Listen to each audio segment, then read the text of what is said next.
Саламатсыздарбы.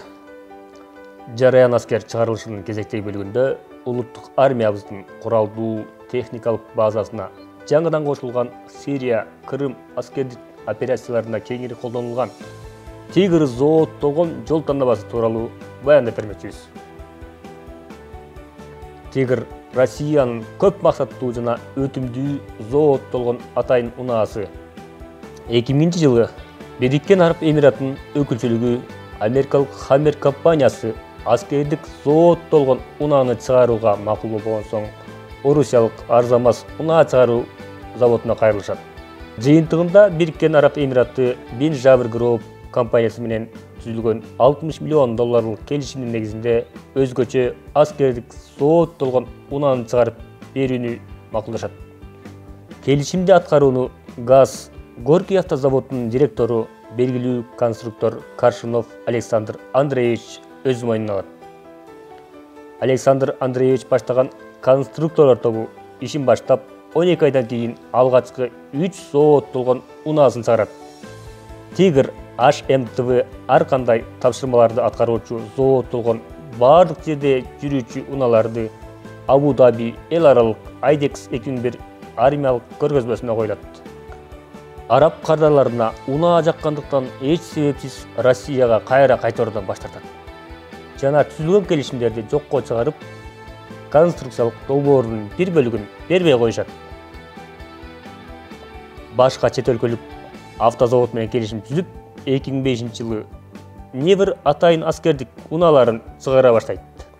Жарым жартылай иштерин баштап алган ГАЗ унаа заводунун директорунун чечими менен 2002-жылы ар кандай атайын аскердик тапшырмаларга ылайыкташкан 3 эшиктүү брондолгон, 2 эшиктүү брондолбогон, 4 эшиктүү тент менен жабылган ГАЗ-2975 Тигр атындагы унаасын чыгарышып, Орусиялык Мимс 2002 көргөзмөсүнө коюлат.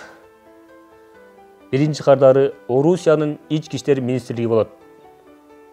Унаага кызыккандыктан жаңы буйрутмаларды бере баштайт. Ошентип завод 2005-жылдан баштап бүгүнкү күнгө чейин арзамас заводу сериялык өндүрүштөгү Тигр унааларын чыгарып келет. Тигр унаасы өзгөчө ишенимдүү армиялык жол тандабасы. Зооттолгон үлгүсүнүн корпусу өзгөчө чыйралтылган 5 мм-ден 7 мм-лик болоттон жасалган.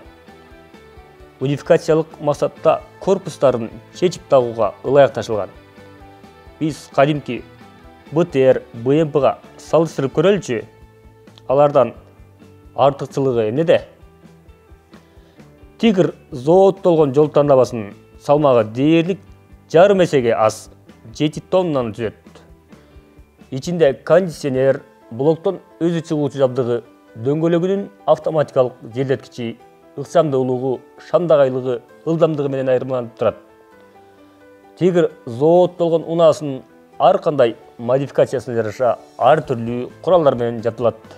Мисалы, чоң калибрдеги пулеметтор, 25-32 мм-лик пушкалар, танкка каршы чабуулдук корнет ракетасы, радиациялык, химиялык, биологиялык чабуулдарга каршы куралдары, жакынкы аралыктарга чабуул жасоочу зениттик ракеталык комплекси, дагы бир өзгөчөлүгү баллистикалык чабуулдарда коргонууга ылайыкташылган түрлөрү бар.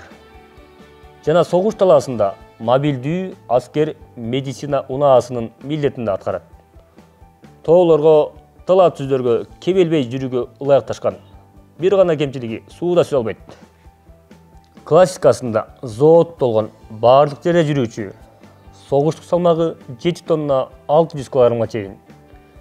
Экипажында 2 адам жана 4-төн 6-га чейин десантка ылайыкташылган. Корпустун узундугу 5 метр 67 см, туурасы 2 метр 20 см. Бийиктиги 2 метр. Ылдамдыгы саатына 140 чакырымга чейин жүрө алат. Азыркы тапта Тигр зооттолгон жол тандабасы унаасы дүйнөнүн 13 өлкөсүндө бар. Алар Россия, Казакстан, Бириккен Араб Эмираты, Белоруссия, Кытай, Кыргызстан, Армения, Гвинея, Монголия, Словакия, Уругвай, Украина, Өзбекстанда. Кытай өлкөсүндө 2016-жылдан баштап өндүрүлө баштады. Жарандык унаның баасы 38.000 Америка долларынан башталса, армиялык уналар 100.000 Америка доллары менен башталып, ар кандай модификациясына ылайык баалары өлчөнгөн.